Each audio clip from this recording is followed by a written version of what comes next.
ça va, vous? Oh, je fais très bien. Ça va bien, tout va bien?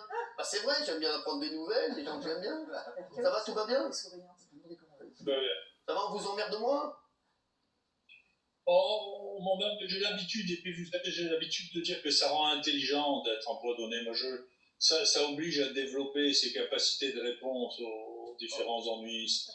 C'est pas grave. Vous n'en aviez pas besoin de ça, professeur? Non, mais ça maintient éveillé. Donc, maintenant, on sait qu'on a quelque chose à faire. Bon, bah, très bien. Alors, est-ce que vous pouvez nous expliquer ce qu'est ce nouveau variant IHU? C'est quoi pour les téléspectateurs? Ben, si vous voulez vous rappelez, c'était un des moments assez cocasses d'ailleurs. Hein.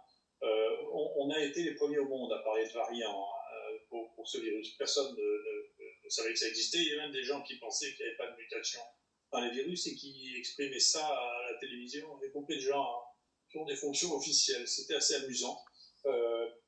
Parce que personne n'est prophète dans son pays, finalement, le mot de variant a été adopté 3 mois après que nous, on ait expliqué qu'on avait notre premier variant à propos du variant anglais. Donc, en pratique, les virus accumulent des mutations, en particulier les virus ARN. Ils ont une mutation à peu près tous les 15 jours.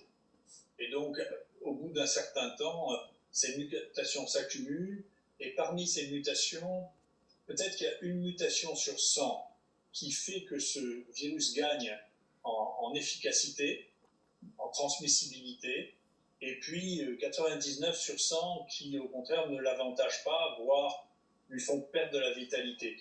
Ce qui veut dire que sur chacun de ces petits virus qui apparaissent pour donner une épidémie, leur moyenne de persistance est de 3 mois et demi parce qu'ils supportent 7 à 8 mutations inutiles ou nuisibles, et ils disparaissent.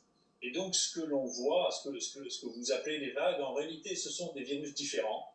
À l'intérieur de ces des virus différents, il y a des sous-variants, et qui donnent parfois, en particulier en France, ça avait donné, vous voyez, une épidémie en dos de chameau autour de décembre dernier, au lieu d'être une épidémie en dromadaire, vous voyez. D'accord. Normalement, c'est en dromadaire.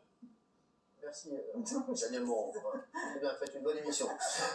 Professeur Raoult, est-ce qu'il faut encore s'inquiéter de tout ce qui se passe, le nombre de cas qui explosent, ou pas du tout? Est-ce qu'on se dit, voilà, l'Omicron, parce qu'il y a plein de gens qui disent le variant Omicron va sauver le monde. Est-ce que